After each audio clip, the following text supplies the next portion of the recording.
Bonjour à tous et bienvenue au Forum Radio J dont vous êtes l'invité Anne Hidalgo. Bonjour. Bonjour. Alors à 3 semaines, tout juste 3 dimanches du premier tour des élections municipales, eh bien on peut dire que la campagne a du mal à démarrer dans un contexte, il faut le dire, un contexte social agité, un projet de réforme des retraites qui paraît bloqué à l'Assemblée nationale. Alors comment, dans ce contexte justement, Anne Hidalgo intéresser les Parisiens au débat autour de l'avenir de la capitale dont vous êtes maire depuis 6 ans.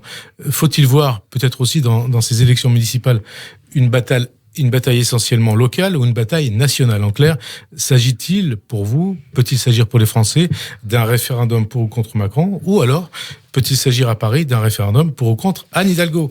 Et donc, pour commencer, Anne Hidalgo, la bataille de Paris, eh bien, considérez-vous que la candidature d'Agnès Buzyn va modifier la donne?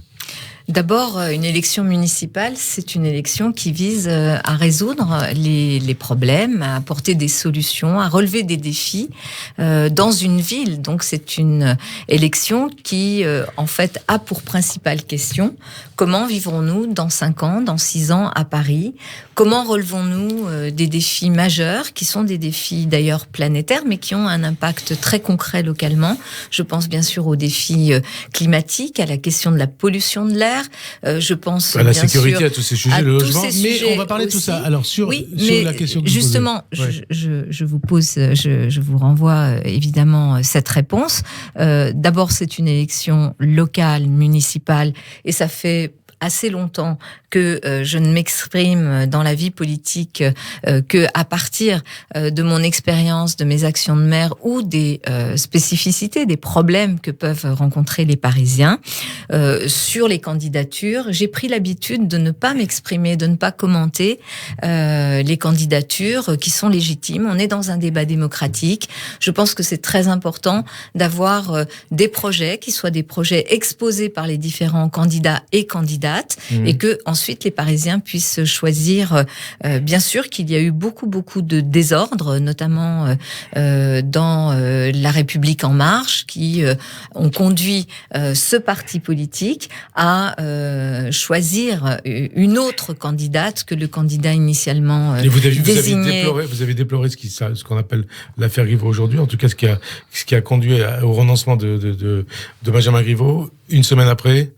Bien sûr, je pense que tout le monde l'a dit et commenté. C'est clair que on est passé dans une vie politique. C'est pas récent, hein. Je pense que ça fait quand même quelque temps qu'on y est, où à la fois tous les coups semblent permis, où le débat politique se focalise sur les personnes, leur empêchement ou l'emballement sur telle ou telle personne, plutôt que de se focaliser sur ce que les politiques ont fait, ce qu'ils peuvent faire, ce qu'ils vont faire pour modifier notre quotidien. Et je pense que de ce point de vue, c'est quand même très dangereux ce que nous vivons. Donc moi, j'essaye à la place qui est la mienne, maire de Paris et candidate à ma réélection, de dire aux Parisiens à la fois voilà où nous en sommes, voilà ce que nous avons fait, voilà ce qui a bien marché et ce qu'on peut améliorer, et voilà vers quoi nous devons aller. C'est ça l'enjeu de l'élection municipale. Quelques questions d'actualité, après on en vient à votre projet, à votre programme, à vos ambitions pour Paris. D'abord, Agnès Buzyn, elle affirme que Rachida Dati et vous ne sont pas des adversaires politiques, sont des adversaires politiques, mais pas des ennemis. Je suppose que vous dites la même chose qu'elle. Ça me paraît être une règle basique de la vie politique. Vous savez, j'ai subi à une certaine époque bon nombre de critiques extrêmement violentes, ad hominem, un bashing très organisé et orchestré par plein de gens, et je ne vais pas le détailler ici, chacun a pu le voir.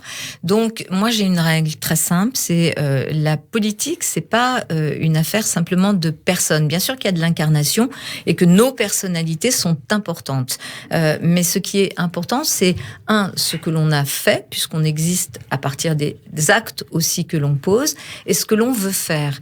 Et que le débat politique doit tourner non pas autour de soi-disant personnalités ou d'un débat qui serait un débat ad hominem contre tel ou tel, mais bel et bien sur les projets que nous portons. Et les projets sont très différents. On va parler et des les projets, on y reviendra, mais je le dis, les projets sont très différents. Alors justement, donc on n'a pas besoin de s'attaquer à l'échelle, au niveau des personnes, et vous trouverez rarement des propos de moi sur mes adversaires. Donc, c'est une bataille de projets, c'est pas une bataille de femmes, puisque selon les sondages, vous êtes 3 femmes en tête, on va dire, de gondole.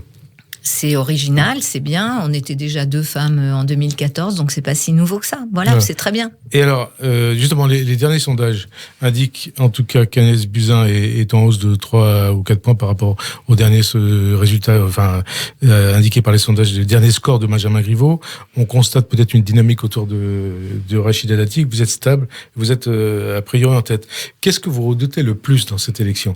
Et là, c'est un peu de politique politicienne, mais il faut en parler aussi. C'est un effet Dati ou un effet Buzyn? Écoutez, d'abord, je me situe pas du tout de cette façon-là. Ma façon d'agir, d'ailleurs, depuis 6 ans en tant que maire de Paris, c'est d'être dans ma responsabilité. La responsabilité qui est la mienne, à la fois d'assumer un bilan qui est un bilan avec des points extrêmement positifs, on pourra y revenir, mais aussi de porter un projet. Donc mon sujet n'est pas, et je ne commente pas les sondages. Qu'ils soient bons ou mauvais, ils me donnent en tête. Très bien, tant mieux. Mais qu'ils soient bons ou mauvais, je ne les commente pas. Je travaille sur le terrain. Et la question c'était. J'essaye d'agir. Et la question c'était, est-ce que vous redoutez plus un effet Buzyn ou un effet Dati? Je constate qu'il y a dans les propositions de ces 2 candidates, l'une pour La République En Marche, l'autre pour LR, c'est-à-dire 2 candidatures quand même très partisanes. Je constate qu'il y a dans leurs propositions quelque chose qui relève du conservatisme, voire du retour en arrière. Toutes les 2 et pareil. Que c'est assez proche. Donc 2 candidats conservatrices, aussi bien Agnès Buzyn que Rachida Dati. Je ne les qualifie pas ainsi, mais je constate que dans leur programme et leur projet, il y a des points qui sont très différents du mien. Très différent du mien. Moi, je considère qu'il faut on accélère sur la question de la lutte contre la pollution. On est au milieu du chemin. On a 10 ans pour agir, pas plus. On va en parler parce qu'il y a des points très précis dans votre projet. Pour vous montrer les différences, puisqu'il faut parler et que chacun puisse être compris dans son expression. Il y a 2 visions très différentes. Une que je porte et une autre qui est plus semblable, même si elle a aussi sûrement ses différences, entre les 2 candidates qui sont plutôt d'un camp plus conservateur. Donc elles se rapprochent, les 2, Dati et Buzyn, pour vous? Je pense qu'elles sont pas rapprochées, non. Leur projet est forcément différent et leur personnalité aussi. Mais mon projet est différent du leur. Différent. Et alors, Agnès Buzyn qui considère, et c'est un peu une attaque contre vous d'ailleurs, que Paris est une ville anxiogène qui stresse les gens. Est-ce que vous seriez donc, vous dites elles sont conservatrices, leurs projets sont conservatrices, est-ce que vous seriez une maire porteuse d'anxiété et de stress? D'abord, sur la question de la sécurité, si on prend ce sujet-là, qui est un sujet très important. Il y a beaucoup de questions sur la sécurité que je comptais vous parler. Oui, mais je le reprends, votre question, j'y réponds à partir de ce sujet de la sécurité. J'étais cette semaine avec Bernard Cazeneuve, d'ailleurs, rue des Rosiers, pour évoquer ce sujet-là et présenter le projet de police municipale. Question de la sécurité dans nos villes est d'abord une question de police nationale. Et la Cour des comptes, dans un rapport très clair rendu en décembre 2019, dit qu'il y a à Paris une augmentation impressionnante de la délinquance, vol à la tire, cambriolage, qui est due en fait, à une absence de policiers nationaux dans nos rues. La police nationale, parce qu'elle est occupée au maintien de l'ordre, parce qu'on est dans une situation, vous l'avez dit, d'entrée de jeu qui socialement est extrêmement difficile, chaotique depuis plus d'1 an, la police nationale est essentiellement occupée au maintien de l'ordre. Si bien que dans ce rapport de la Cour des comptes, le chiffre très précis qui est donné sur la police nationale parisienne qui opère à Paris, c'est qu'ils ne passent que 2,5% de leur temps sur le terrain. Eh bien, vous prenez ce chiffre et vous prenez l'augmentation des chiffres de la délinquance, vous avez la cause et vous avez la conséquence. Alors, et ce sujet est d'abord un sujet de police nationale. Mais justement... J'ai regardé ce rapport de près de la Cour des comptes. Donc, le rapport de la Cour des comptes parle des effectifs de la DSPAP. Ça veut dire, c'est exactement les effectifs des commissariats parisiens. Voilà, et aussi pas de ceux de la DOPC, 5500 effectifs qui sont sur le terrain. Ils ne sont pas sur le terrain pour les mêmes opérations. Mais est-ce que ça représente vraiment 2,5% Ça représente 2,5%. Le reste du temps passé par les policiers nationaux et du temps passé à du maintien de l'ordre. Donc ça veut dire que ce qui se passe à Paris... Ils sont sur du terrain de maintien de l'ordre, mais pas sur la criminalité. Rachida Dati notamment et d'autres disent ce qui se passe à Paris, l'insécurité, c'est Anne Hidalgo. Oui. Et vous dites non, c'est la police nationale. Écoutez, donc c'est le gouvernement. C'est facile à dire, mais l'augmentation des chiffres de la délinquance, c'est partout en France. Et d'ailleurs, sur le même constat. Et depuis des années. Et depuis des années, mais sur le même constat. Sous le précédent quinquennat. Absolument, mais sur le même constat qu'il y a une diminution des effectifs de la police nationale dans nos villes. D'ailleurs, beaucoup de maires de province, je pense à François Rebsamen, à Dijon ou d'autres, ont interpellé à plusieurs reprises le gouvernement sur le fait qu'il y avait beaucoup moins de policiers nationaux. Eux, ils ont des polices municipales. Et ils ont d'ailleurs porté, avec d'autres maires qui ont déjà des polices municipales, la revendication de ne pas se dégager pour ce qui est de l'État, de sa responsabilité de sécurité première dans nos villes. Donc c'est un sujet qui est un sujet national et je souhaite vraiment que les choses soient très très claires. Face à ce sujet, ma réponse n'est pas juste de dire c'est la faute de la police nationale qui n'est plus assez présente. Ma réponse est de dire nous créons une police municipale. Alors justement, c'est une question là-dessus que je voulais vous poser. La sécurité, comme vous le dites, comme vous l'indiquez aussi dans votre projet, fait partie peut-être c'est peut-être la première préoccupation des Parisiens. Donc vous souhaitez une police municipale paritaire de 5000 agents, je ne me trompe pas. Oui. Mais une police municipale non armée. Alors, plusieurs questions. Non armée d'armes létales. Oui, bien sûr, d'armes létales. Donc, pourquoi paritaire ? Est-ce que cela a un sens ? Est-ce que c'est légal de mettre en place une police paritaire ? Et pourquoi refuser l'armement ? D'abord, parce que vous avez vu les critiques sur le refus de l'armement, ça peut, dans cette période justement de hausse de délinquance, de hausse des attaques, des délits, des crimes, que peut faire une police municipale non armée face à des délinquants armés, et sauf à devenir des cibles?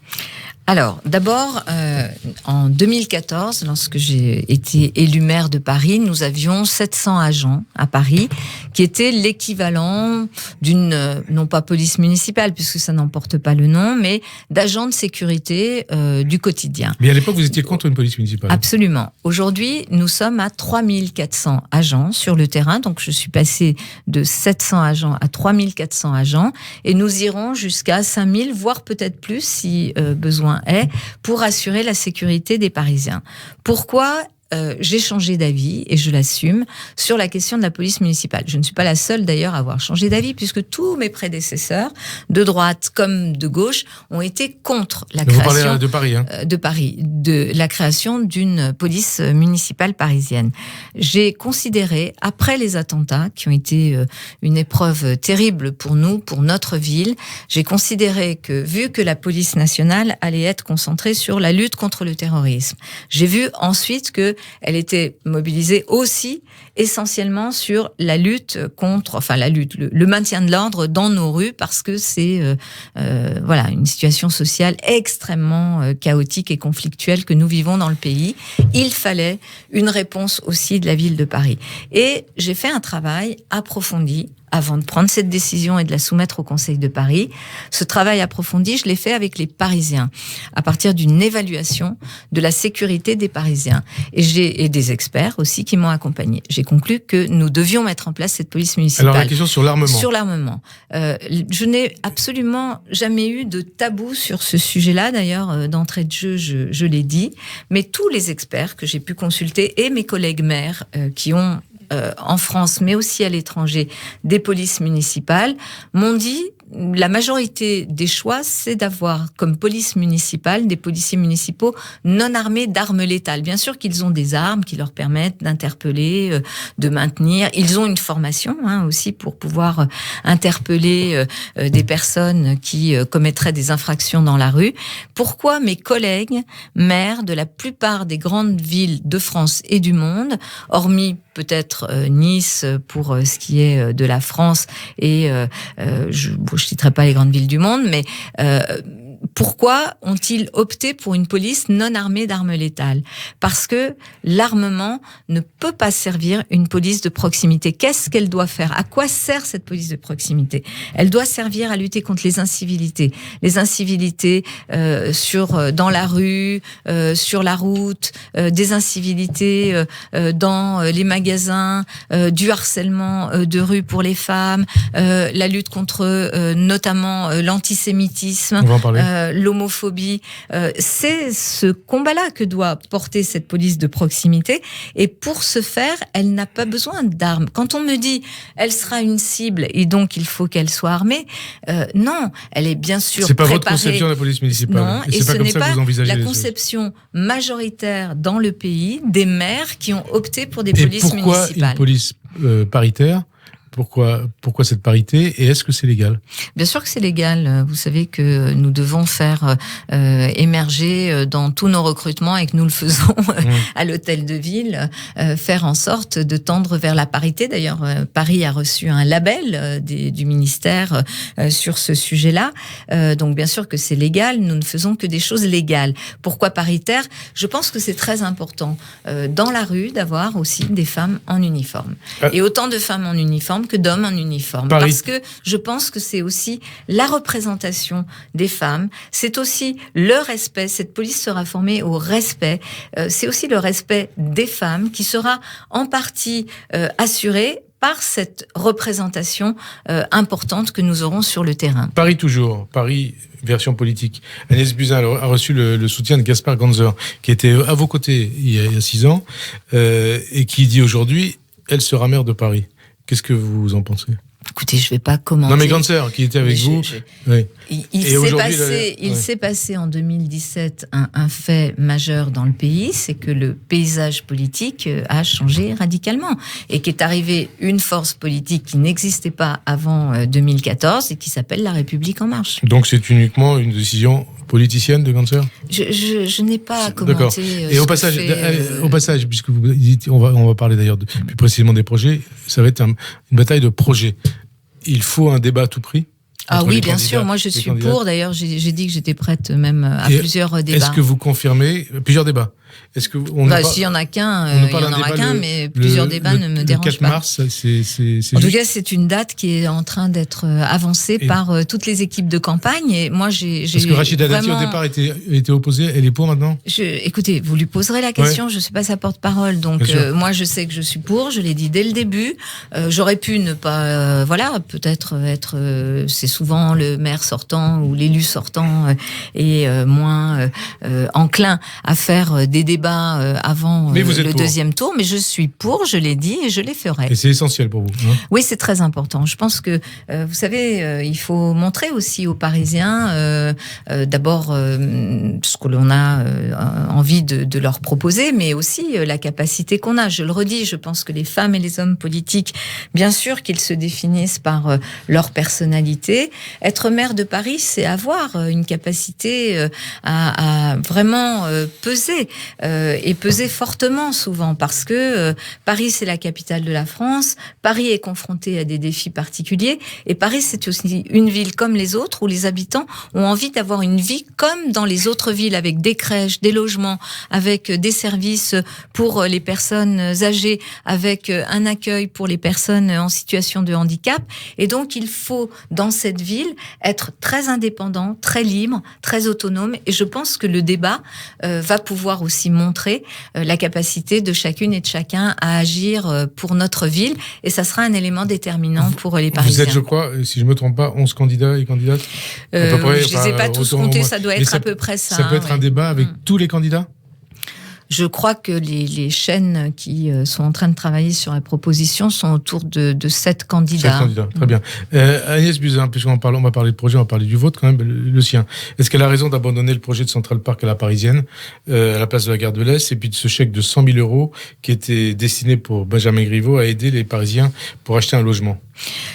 Là encore, vous savez, puisqu'on a beaucoup parlé de projet, ces deux oui, le projet Gare de l'Est est un projet qui, en fait, n'avait aucune réalité possible, chiffré, je crois, par Benjamin Griveaux à 1,4 milliard. En fait, c'est plusieurs dizaines de milliards d'euros, et par ailleurs, un projet quand même très étrange. Donc, il a raison d'abandonner ça. Au moment où je donne mon point de vue sur ce projet-là. Je ne sais pas si elle l'a abandonné ou pas. On verra quelles sont ses propositions. En tous les cas, je pense que c'est un projet qui n'avait pas vraiment beaucoup de sens. Et je l'ai dit en son temps. Sur la question du logement, j'ai une approche totalement différente. On va en parler aussi. Mon approche, c'est justement de favoriser le logement des classes moyennes et des catégories populaires à travers à la fois du logement social, de l'accession à la propriété, mais aussi un dispositif public-privé pour permettre aux classes moyennes de mieux se loger. On va parler du logement d'abord sur ce que vous appelez la ville du quart d'heure, Paris, ville du quart d'heure. C'est-à-dire faire de Paris une ville où tout serait proche et accessible, à pied et à vélo. Comment vous faites? Combien de temps ça prend? Et est-ce que ça veut dire que c'est la fin des voitures à Paris? Vous voulez booter les voitures hors de Paris? Qu'est-ce qui se passe pour les automobilistes? Il y a des gens qui ont des voitures à Paris. Est-ce que vous dites, c'est terminé, il faut passer à autre chose? Voilà. D'abord sur la mobilité, puis je reviens après sur la ville du quart d'heure. Sur la mobilité, clairement, l'option qui est la mienne, c'est de faire en sorte que toutes celles et ceux qui peuvent se passer de leur véhicule personnel s'en passent. Qui ne peut pas s'en passer? Parce qu'il y a des gens qui ne s'en passeront jamais et qui, pour des raisons légitimes et objectives, continueront à pouvoir circuler et même stationner à Paris. Je pense par exemple à des familles nombreuses, je pense par exemple à des personnes à mobilité réduite, je pense à certaines personnes âgées qui, par facilité, vont pouvoir utiliser encore quelque temps leur véhicule. Et puis vous voulez aussi supprimer 60 000 places de parking. Alors je vais y revenir, je pense aussi bien sûr aux artisans, aux commerçants, à tous ceux qui ont besoin de se déplacer, parce qu'une ville, c'est aussi de la mobilité. Si vous offrez une ville dans laquelle ceux qui peuvent faire autrement, c'est-à-dire vous, moi, on peut très bien faire autrement, pas être tout seul dans sa voiture personnelle, donc, prendre le métro, le vélo, donc faciliter le covoiturage, donc faire en sorte que des solutions de mobilité soient présentes, et elles le sont aujourd'hui. Sincèrement, aujourd'hui, à l'échelle de toutes les villes du monde, Paris est une des capitales les plus innovantes en matière de mobilité, parce que nous avons un métro qui doit être accessible, qui ne l'est pas encore, mais qui est un métro très dense. On a des lignes de bus, on a un tramway, d'ailleurs qu'on a construit et porté nous-mêmes. On a les vélos avec les nouvelles pistes cyclables, et on a la marche à pied qui est quand même le premier moyen de déplacement. Et la semaine prochaine, je vais faire une présentation de nos propositions justement sur la marche à pied. Donc pour la voiture. Et par ailleurs, sur les places de stationnement, oui, nous supprimerons des places de stationnement en surface pour travailler sur un stationnement souterrain au même prix que le stationnement de surface, évidemment, sinon ça n'a pas de sens. Mais en revanche, nous augmenterons les places de stationnement, notamment pour les personnes à mobilité réduite et pour les livraisons. Ça prend combien de temps sur des parkings en sous-sol? Mais il y en a, en fait, ils sont vides. Vous dites, on va multiplier les... Oui, parce qu'il y en a, ils sont vides. Donc, on va optimiser les places de stationnement. Alors, la ville... Ça veut dire qu'il y aura 60 000 places supprimées en surface, et il y en aura 60 000... il y en a plus que 60 000 en sous-sol. La question des places en sous-sol, c'est bien sûr leur prix. Donc c'est là-dessus que nous devons travailler avec les Parisiens, notamment ceux qui vivent et habitent à Paris, qui ont droit à une carte de résident, que ce soit le même droit qui puisse s'exercer en surface et en sous-sol, évidemment, et que nous rendions attractifs les parkings, y compris en les aménageant mieux pour la sécurité et autres, pour que les gens soient plus tentés de laisser leur voiture dans les parkings plutôt que sur le métro. La voirie. Ça passe vite, il nous reste à peine 25 minutes. Le métro. Le métro. On a vu le problème que posaient les grèves pour les franciliens. Et on a vu la solution que représentait le vélo. Et aussi. Et les voitures partagées. Et oui, un peu moins, mais il y a peut-être une autre solution, c'est l'automatisation des lignes de métro. Est-ce que vous y êtes favorable ou pas? Depuis combien, longtemps. quand et selon quel calendrier? D'abord, vous savez que c'est une responsabilité de Valérie Pécresse, ce sujet-là.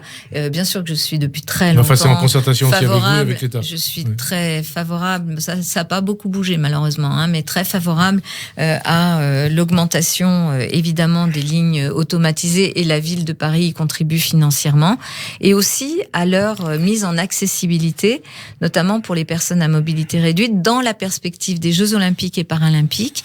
Je souhaite que les Jeux soient vraiment l'occasion de transformer et de rendre accessible une accessibilité universelle. Toutes les lignes ? Pas toutes les lignes. L'idée est bien sûr de travailler avec les associations. Je pense à l'Association des paralysés de France, mais à beaucoup d'autres associations. On travaille avec elles pour notamment cibler les lignes qui s'avèrent les plus pertinentes. Je pense notamment à des lignes aériennes. Alors, autre question, vous en parliez tout à l'heure, l'urgence climatique. Vous dites on a 10 ans pour agir. Et Agnès Buzyn dit que Paris n'est pas préparé au changement climatique. Alors, qu'est-ce que vous lui répondez ? D'abord, c'est un sujet très important sur lequel j'ai été très engagée pour Paris, pour les Parisiens, et puis aussi à l'échelle internationale, puisque j'ai présidé pendant 3 ans le groupe des plus grandes métropoles mondiales engagées sur le climat, avec des grandes personnalités comme notamment Michael Bloomberg, mais évidemment, je travaille directement avec les organisations internationales comme l'ONU. Qu'est-ce que nous avons fait à Paris ? À Paris, nous avons pris ce sujet dès 2014, préparation d'ailleurs de la COP21, de l'accord de Paris, et nous en avons fait un marqueur. Nous avons aligné toutes nos politiques en matière de mobilité, en matière d'énergie, en matière de verdissement de la ville. C'est le passé. Non, vous proposez. C'est pas le passé puisque ça court jusqu'à 2030. Non, mais parce qu'il y a une mesure que vous annoncez, parce qu'il va pas rester beaucoup de temps. Il faut qu'on aborde plein de sujets. La plantation de 170 000 arbres. Ça fait partie de cela. Le verdissement. Non, je finis je finis sur l'urgence climatique. Il reste 10 ans. Ce sont les scientifiques qui nous le disent. Ce que j'ai posé, et d'ailleurs c'est exemplaire et reconnu comme tel partout dans le monde, nous avons posé une politique de lutte contre la pollution qui est en train de marcher, qui est en train de prouver que nous avions raison de nous attaquer à la source première qui est celle du trafic automobile. Nous avons engagé et nous allons continuer évidemment à faire en sorte que nous utilisions les énergies renouvelables et recyclables. Il faut faire baisser les températures. Vous savez que les climatologues prédisent plus de jusqu'à 50 degrés à Paris dans les 30 ans qui viennent en été. On a connu 43 degrés cet été et c'était absolument intenable. Donc il faut adapter la ville à ce changement climatique. Et c'est exactement cet alignement entre les politiques que j'ai faites, que je propose pour l'avenir aux Parisiens et l'accord de Paris, ce qui n'est pas tout à fait, je crois, le cas de ce que proposent mes adversaires. Alors, mes adversaires ne sont pas du tout dans l'idée qu'il faudrait aller plus vite et plus loin. Elles sont plutôt dans l'idée, de ce que j'ai compris, qu'il faudrait arrêter, faire une pause, stopper, c'est-à-dire entre l'immobilisme et le retour en arrière. Moi, je propose de continuer à transformer Paris et notamment les 70 000 arbres. Sur le verdissement. On fait un compte, 70 000 arbres, sur combien de temps ? Sur 5 ans ou 10 ans ? Non, sur 6 ans. Sur 6 ans. 6 ans, ça fait à peu près 93 arbres par jour. Oui. C'est possible ? Absolument. Et vous savez qu'il y a aujourd'hui, d'abord dans la proposition que j'ai faite, il y a plusieurs espaces qui sont tout à fait à même de pouvoir accueillir ces 170 000 arbres. Je pense à toute la ceinture verte que nous voulons faire autour du périphérique. Je pense aussi aux forêts urbaines, qui sont des petites forêts urbaines. Ça existe à Tokyo, c'est pratiqué à Tokyo, ça marche très très bien, sur des espaces qui peuvent être d'environ 200 mètres carrés, sur lesquels on peut faire ces plantations dans la fameuse ville du quart d'heure dont j'ai pas eu le temps que j'ai pas eu le temps d'évoquer, mais ces petites forêts urbaines qui vont permettre justement de capter du CO2 et d'être des lieux qui soient des lieux de rafraîchissement par rapport à l'évolution des températures. Paris est une ville, et je le dis très clairement, qui doit passer du minéral au végétal. Là aussi, aussi, je ne vois pas d'ambition dans les propositions qui sont faites par mes adversaires sur ce sujet-là. Elles se contentent de compter le nombre d'arbres en disant que ça sera pas possible.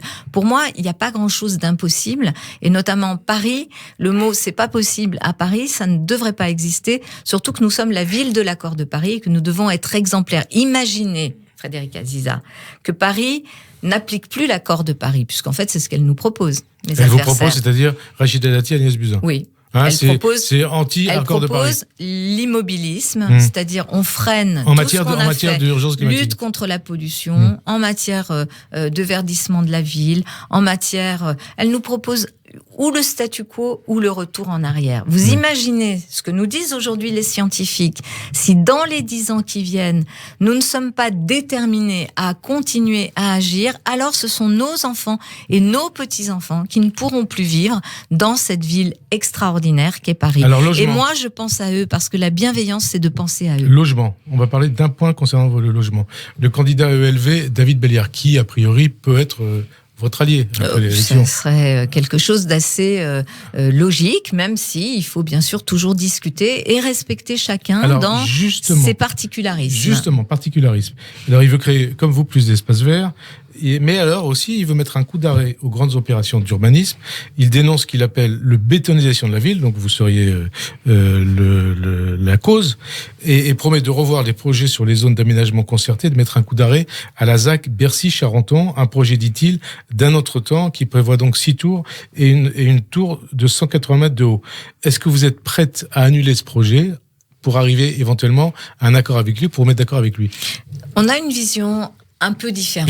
Puisque depuis 6 ans, vous menez la ville. On travaille ensemble. Mais on a toujours été en désaccord. On a toujours été en désaccord, d'ailleurs, tout à fait assumé et clair sur les questions d'urbanisme avec nos amis verts. Parce que attendez, une précision. Nous avons toujours été en désaccord parce que pour proposer des logements, comme vous dites, à la classe moyenne, il faut construire. Absolument. Et là, Belliard, il dit il faut arrêter de construire. Alors votre réponse. Ça, c'est un point sur lequel nous divergeons, mais je ne doute pas que nous puissions éventuellement, bien sûr, discuter ensemble. Mais en restant sur votre position ou pas? Vous savez, quand on discute, on fait tous un pas vers l'autre. Ah oui. Mais en tous les cas, sur notre position qui est très très claire. Bien sûr qu'il faut dédensifier la ville et j'y ai largement contribué en arrêtant déjà un certain nombre d'opérations. Je pense à certaines opérations qui étaient prévues dans le 11e arrondissement, dans le 18e arrondissement, que j'ai arrêtées parce qu'effectivement, l'idée n'est pas de construire sur tout espace qui se libère. L'idée est d'être dans une approche équilibrée de la ville où à la fois on fait du jardin, mais à la fois on apporte une solution à un autre problème qui est la question du logement. Attendez, j'y reviens. Du logement à un prix abordable. Oui, parce qu'aujourd'hui, on précise les prix. Enfin, les gens qui nous écoutent le savent. C'est à peu près, c'est au moins 10 000 € le mètre carré. Dans le privé. Dans le privé et 30 € le mètre carré en location. Dans le privé. Sachant que ce que nous produisons comme logement social ou intermédiaire se situe entre autour de 12 € le mètre carré. Ouais. Oui, mais c'est pour ça que nous construisons. Et aujourd'hui, il y a 23,6% des Parisiens qui bénéficient du logement social ou intermédiaire. Donc, évidemment que sur ce point-là, je suis d'accord pour dédensifier la ville, c'est ce que nous faisons. Je suis non, mais sur la ZAC, Bercy... Attendez, laissez-moi parler, s'il vous plaît. Je suis d'accord aussi, évidemment, Frédéric Aziza, pour que il n'y ait pas d'utilisation de matériaux. Le béton est un matériau qu'on est en train d'écarter. De bois. Du bois et des matériaux biosourcés. D'ailleurs, beaucoup de nos constructions, d'ores et déjà aujourd'hui, sont en bois ou en matériaux biosourcés. Ensuite, sur ce cas précis, il faut qu'on travaille, qu'on se mette d'accord, qu'on avance ensemble sur quelque chose qui puisse paraître consensuel. En tous les cas, je souhaite donc que l'on puisse... Donc vous êtes prête à faire un pas vers lui. Je pense que vous savez, il faut toujours... Je suis maire et 80% des décisions que je prends et que je fais voter au Conseil de Paris sont votées à l'unanimité. Donc bien sûr qu'on cherche toujours le consensus. C'est un allié potentiel, un allié assuré Un allié tout court, Béliard. Mais c'est à David Béliard de dire ce qu'il souhaite dire. Je ne suis pas son porte-parole. Je crois qu'il y a une envie forte quand même dans toute une partie de la population parisienne de voir à la fois des femmes et des hommes de gauche, des sociodémocrates, des humanistes, des femmes et des hommes qui viennent de la société civile et des écologistes travailler ensemble. Villani peut être aussi un allié pour vous, puisqu'il veut un allié, il veut une alliance avec. Je ne suis pas sur la recherche d'alliance tactique ou autre. Moi, je parle de projets. Si ces projets, évidemment, attirent des femmes et des hommes, et je connais bien Cédric Villani, pour lequel j'ai beaucoup de respect et d'amitié. Que vous avez soutenu il y a 6 ans. Oui. Qui était même votre président de mon comité de soutien. Aujourd'hui, j'ai Jean Jouzel, qui est prix Nobel et qui est un grand scientifique, un grand climatologue, qui a obtenu son prix Nobel sur la recherche sur le climat. Et donc, bien sûr que dans une approche pour une ville comme Paris, qui est une ville très ouverte, qui est une ville passionnante, tous les talents doivent pouvoir venir et se réunir. Mais le talent de Villani, il est là, c'est à lui de dire ce qu'il souhaite. Moi, je m'adresse aux Parisiens qui peuvent être tentés par plusieurs candidats. Je m'adresse à eux pour leur dire, voilà mon projet, et j'ai envie de le porter de la façon la plus ouverte possible, comme j'ai construit une alliance très très large de premier tour qui s'appelle Paris en commun. Paris en commun. Une précision, Agnès Buzyn, le premier logement pour tous les fonctionnaires qui travaillent dans Paris. Vous, qu'est-ce que vous en pensez de cette proposition ? C'est une utopie ou c'est possible et c'est souhaitable ? D'abord... Y compris, donc, elle pense aussi aux infirmières et au personnel de la PHP. C'est bien de s'en préoccuper maintenant, parce que ça fait un petit moment que je fais le bras de fer avec la PHP pour qu'on puisse loger les infirmières et le personnel soignant. Donc c'est bien de s'en préoccuper maintenant. Mais évidemment qu'il faut loger les fonctionnaires, mais pas que les fonctionnaires. Il faut loger toutes les personnes, la classe moyenne, toutes les catégories populaires qui ne peuvent pas se loger sur le secteur privé parce qu'il y a un sujet grave qui renchérit vraiment le coût de l'immobilier à Paris, qui est aussi Airbnb. Et donc, bien sûr qu'il faut produire du logement, mais je ne vois pas comment on peut loger tous les fonctionnaires qui travaillent à Paris sans faire du logement, et notamment du logement social. Ça, j'ai pas encore compris. Et ça, il faut le dire aussi à Béliard. J'ai pas encore compris l'opération de passe-passe qui fait qu'on loge tout le monde, mais qu'on construit plus de logements. Et ça, il faut le dire aussi à David Béliard qui dit faut le dire à tout le monde. Supprimer la ZAC faut le dire à tout Bercy. Le monde. Rapidement, l'association de défense du bien-être animal L214 qui a publié jeudi de nouvelles vidéos de maltraitance et images de maltraitance animale dans l'abattoir de Sobbeval en Dordogne. Donc des vidéos qui ont relancé le débat autour de l'interdiction de l'abattage rituel. Donc avec une campagne là-dessus, il faut arrêter mettre fin à l'abattage rituel kasher et halal. Est-ce que vous êtes favorable à ça ? Est-ce que vous voulez vous souhaitez qu'on ouvre un débat là-dessus ? Ou est-ce que vous dites il faut ne pas s'occuper de ça. L'abattage rituel halal et kasher doit pouvoir s'exercer librement. D'abord, je suis pour l'exercice libre des cultes, évidemment, et de tout ce qui y a trait.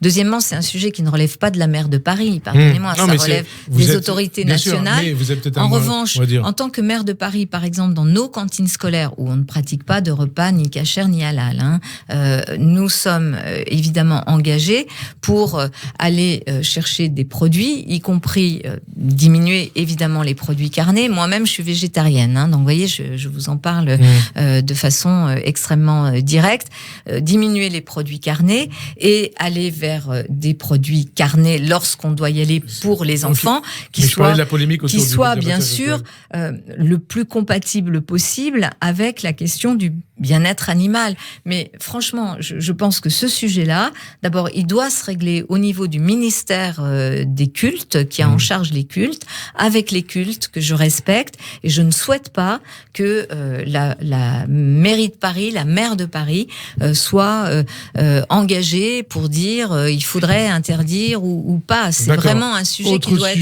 Et que je respecte pleinement. Désolé de vous interrompre, il y a encore beaucoup de questions, pas beaucoup de temps. Vous avez été toujours en première ligne, Anne Hidalgo, tout au long de votre mandat et avant, dans la lutte contre l'antisémitisme. On tue aujourd'hui des juifs, et vous l'avez dit à plusieurs reprises, en France et aussi à Paris, parce qu'ils sont juifs, après Toulouse, après Ilan Halimi, il y a eu l'Hyper Cacher, il y a eu Sarah Halimi, il y a eu Mireille Knoll. Est-ce à dire que l'État, le gouvernement, la société et peut-être le monde intellectuel seraient impuissants face à ce nouveau mal français qui renaît, on peut dire, de nos cendres. Qu'est-ce qui s'est passé? Qu'est-ce qui ne va plus? C'est une situation qui est vraiment très grave. C'est vrai qu'on l'a vu au moment des attentats, après aussi, avec une augmentation impressionnante des actes d'antisémitisme et des violences et des propos, comme une parole complètement libérée, qu'il faut sanctionner, qu'il faut réprimer de façon extrêmement ferme et sur laquelle il faut aussi poser des actes d'éducation. Je travaille beaucoup, vous le savez, avec le Mémorial de la Shoah. J'ai été aussi à l'origine de l'extension prochaine du Mémorial de la Shoah qui va permettre justement d'étendre les espaces pour pouvoir faire ce travail d'éducation, pour faire aussi ce travail de travaux d'intérêt généraux pour celles et ceux qui ont été arrêtés, ou en tous les cas qui ont commis des propos ou des actes antisémites ou racistes. Donc c'est un mal qui ronge notre démocratie. C'est un fléau. C'est un fléau. Est-ce que c'est la marque que quelque chose ne fonctionne plus, absolument, ne va plus? Et je pense qu'il y a là la marque de quelque chose de très grave, de très dangereux. Vous savez, je pense qu'il y a une situation qui est très préoccupante. Une récente étude de l'OCDE le montre. Les classes moyennes partout dans les pays de l'OCDE sont extrêmement fragilisées. Elles doutent des démocraties. Et quand les classes moyennes doutent de la démocratie et des institutions, c'est la porte ouverte à tous les populismes. Et l'antisémitisme vient s'inscrire dans cette porte ouverte. Donc il faut que sur ce sujet nous soyons intransigeants. En tous les cas, je le suis. Je pense que c'est un élément majeur, fondamental de la solidité de notre démocratie et même de nos civilisations qui passent par la lutte contre l'antisémitisme. Donc montée des populismes, vous en parlez, en France et en Europe. On a vu ce qui s'est passé en Allemagne cette semaine. 9 personnes d'origine étrangère tués parce qu'ils étaient musulmans, il faut le dire, c'est le racisme. Et le racisme, l'antisémitisme, l'amophobie, ça participe de la même idéologie. Et violence aussi en France et à Paris, on le voit depuis le début du mouvement des Gilets jaunes. Qu'est-ce que vous en pensez? Est-ce que vous considérez d'ailleurs, et ça nous permet de parler d'un autre sujet qui est un peu collatéral, par exemple comme Ségolène Royal, que nous vivons dans un régime autoritaire? Non, je ne considère pas qu'on vit dans un régime autoritaire. Je considère que nous vivons une mutation de nos sociétés avec beaucoup de dangers à la clé. Et Paris a été le théâtre, nos rues ont été le théâtre d'un chaos, d'un désordre, de conflits, de violences pendant des mois et des mois. Ça fait 1 an et demi que ça dure. 1 an et demi que nous sommes là à essayer de réparer des choses qui devraient se régler ailleurs que dans la rue. Et ça, c'est pas la responsabilité du maire de Paris. Ça devrait se régler. Je rebondis sur ce que vous dites. Ça devrait se régler ailleurs que dans la rue. Ça devrait se régler notamment au Parlement. Ça devrait se régler au Parlement. Ça devrait se régler aussi en amont. Par exemple, 2 ans de discussion sur une réforme des retraites pour aboutir à ce résultat, c'est-à-dire à cette absence totale de consensus possible, voire même de discussion au Parlement, puisque il y a la menace maintenant d'utiliser le 49.3. C'est la question que je voulais poser. Est-ce que l'utilisation du 49.3, ça serait le signe qu'on est dans un régime autoritaire? Mais non, ce que je veux dire par là, c'est que depuis maintenant quasiment 2 ans, nous sommes dans une situation qui est une situation extrêmement chaotique, une situation de désordre que nous voyons tous les jours dans les rues de Paris. Et ça, c'est pas la maire de Paris qui a créé ce désordre-là. C'est ce qui se passe à l'échelle nationale.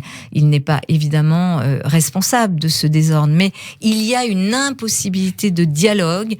Et quand il y a cette impossibilité de dialogue, quand les institutions ne jouent plus leur rôle, elles vont, et effectivement, ces conflits vont se déverser dans les rues. Et ça, c'est extrêmement dangereux. Donc, j'en appelle à l'apaisement. Alors, voilà. D'ailleurs, il y en a une l'apaisement. Elle veut un Paris apaisé. Moi aussi, et ça passe par moins de manifestations. Ça passe par moins de manifestations. Ça ne veut pas dire interdire les manifestations. Non, ça ne veut pas dire interdire les manifestations. Ça veut dire trouver les espaces de dialogue pour que puissent se résoudre tous ces problèmes, ces conflits qui se déversent dans la rue, qu'il puisse se résoudre ailleurs. Regardez, il y a des pays qui sont des pays champions. Il y a des pays qui sont champions en matière de conciliation et de négociation. Les pays scandinaves, les grandes social-démocraties, l'Allemagne, le Canada est aussi assez exemplaire. Adoptons ces méthodes-là. Il nous reste 2 minutes, 3 questions. Le 49.3, vous en avez parlé. Ce sera un mauvais signe. Moi, j'ai toujours considéré que le 49.3 était un mauvais signe, mais je ne suis pas parlementaire, donc je ne vis pas une vie de parlementaire, je vis une vie de maire de Paris. Et ce que j'espère, c'est que le choix qui sera fait à l'échelle nationale sera un choix qui apaisera plutôt qu'il ne renverra encore dans la rue des gens pour manifester. Et ça serait le cas du 49.3, il renverra dans la rue des gens. Je n'en sais rien, je ne suis pas parlementaire et ce n'est pas mon sujet principal aujourd'hui. Alors, on arrive à la fin de cette émission, Anne Hidalgo. Une question qu'on vous a déjà posée. D'ailleurs, vous étiez en campagne, vous l'avez dit tout à l'heure, jeudi avec Bernard Cazeneuve, rue des Rosiers. Qui incarne le mieux l'avenir de la gauche ? L'avenir, c'est-à-dire 2022. C'est vous ou c'est Bernard Cazeneuve ? Je ne suis pas candidate pour être présidente de la République. Non, jamais. C'est très clair. Alors, je sais que dans ce monde politique où on peut dire tout et son contraire, je ne serai jamais candidat. Mais et vous le dites, 3 jours après, on l'est. Ouais. C'est sûr que j'entends que certains disent, elle est comme les autres et ce qu'elle dit n'a pas de sens. Jamais. Moi, vous pouvez me reprendre dans la durée. Je suis quelqu'un de très direct. Ça a au moins un avantage. Et je suis quelqu'un de très honnête, y compris intellectuellement. Quand je dis que je ne serai pas candidate, c'est que je ne serai pas candidate à la présidence de la République. Si vous gagnez, vous irez jusqu'au bout de votre mandat. Ah ben évidemment. Et donc je souhaite être évidemment. Et je souhaite être maire de Paris. Je souhaite être la maire de Paris qui accueille les Jeux Olympiques et Paralympiques. Je souhaite être aux côtés des Parisiennes et des Parisiens et rester à leur côté. Et je pense que pour beaucoup d'autres femmes et hommes politiques, quand ils disent des choses comme ça, qui ont l'air définitives, on peut en douter. Pour ma part, reprenez-moi sur la durée de mon engagement politique, je n'ai jamais menti. Vous avez été très clair, pas de candidature en 2022, vous voulez accueillir les Jeux Olympiques en 2024. Dernière question, puisqu'on a parlé du populisme, on a parlé de cet attentat en Allemagne, on a parlé de l'antisémitisme, il y a un risque Le Pen en 2022 ? Et oui, il y a un risque certain. C'est d'ailleurs ce risque-là que tout le monde doit regarder en ouvrant les espaces, je pense, puisque vous parliez tout à l'heure de la gauche, des humanistes, des sociodémocrates, des écologistes. Je pense qu'il y aura un chemin pour, je l'espère en tous les cas, une offre qui soit une offre apaisante par rapport à ce que nous connaissons aujourd'hui et qui ouvrira les choix des Français. Ça veut dire que si vous remportez cette élection à Paris, ça peut ouvrir un nouvel avenir à la gauche et au Parti socialiste ? Je ne pense pas que la question de l'avenir de la gauche se joue à Paris. Je pense qu'il se joue à Paris, c'est l'avenir de Paris. Merci Anne Hidalgo d'avoir répondu à notre invitation. Bonne fin d'après-midi sur Radio J et à dimanche prochain. Merci. Merci.